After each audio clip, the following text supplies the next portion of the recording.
டெல்லியில் உள்ள பாராளுமன்ற வளாகத்தில் இன்று இலக்கியத்துறைக்கான வாழ்நாள் சாதனையாளர் விருது பெற்ற கவிஞர் வைரமுத்துவிடம் நமது செய்தியாளர் ஸ்டீஃபன் நடத்திய கலந்துரையாடலை பார்க்கலாம்.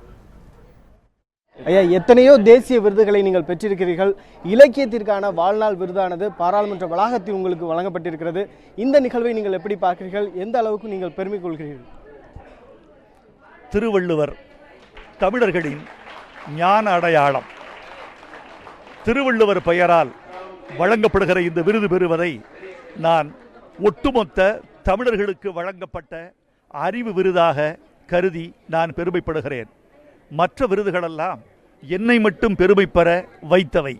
இந்த விருது தமிழ் சமுதாயத்தின் அறிவை, தமிழ் சமுதாயத்தின் ஞானத்தை வடநாடு கொண்டாடுகிறது என்பதற்காக வழங்கப்பட்ட இந்த விருது ஒட்டுமொத்த தமிழர்களுக்கான விருது என்று நான் பார்க்கிறேன். தமிழகத்தை பொறுத்தவரையில் தமிழகத்திலிருந்து வந்திருக்கக்கூடிய இந்த மாணவர்கள் கலை ஞானத்திலும் அதே போன்று திருக்குறளினுடைய பெருமைகளையும் பலருக்கு எடுத்துச் செல்லக்கூடிய வகையில் எது போன்ற விஷயங்களில் எல்லாம் ஈடுபட வேண்டும்? நம்முடைய பிள்ளைகள் ஞான செல்வங்களாக வளர்ந்து வருகிறார்கள். எங்கள் தலைமுறையில் கிட்டிய அறிவை விட இந்த தலைமுறைக்கு அதிக அறிவு கிட்டுவதற்கு வாய்ப்பு இருக்கிறது. காரணம், ஊடகங்களால் பெறப்பட்ட அறிவு.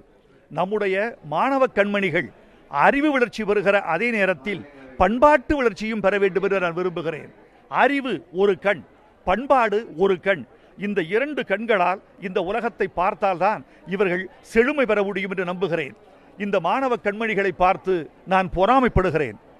நான் விருது பெற வந்த போதுதான் ஜனாதிபதியை சந்தித்தேன். இவர்கள் டெல்லிக்கு வந்த முதல் நாளிலேயே ஜனாதிபதியை சந்தித்திருக்கிறார்கள். இன்னொரு செய்தி, திருக்குறளை படித்தால் இந்த பிள்ளைகள் ஜனாதிபதியை சந்திக்கலாம் என்று உலகுக்கு சொல்லுகிறார்கள். இதற்கு முன்னால் திருக்குறள் படித்தால் ஒருவர் ஜனாதிபதியாகவே ஆகலாம் என்று மெய்ப்பித்து விட்டு போனார் அப்துல் கலாம். அப்துல் கலாம் திருக்குறள் படித்ததால் ஜனாதிபதியாகவே ஆனார். இந்த கண்மணிகள் திருக்குறள் படித்ததால் ஜனாதிபதியை சந்தித்து விட்டு வந்திருக்கிறார்கள். ஜனாதிபதி ஆவதற்கோ ஜனாதிபதியை சந்திப்பதற்கோ திருக்குறள் ஒரு அடிப்படை என்பதை இந்த சந்திப்பு உறுதி செய்கிறது.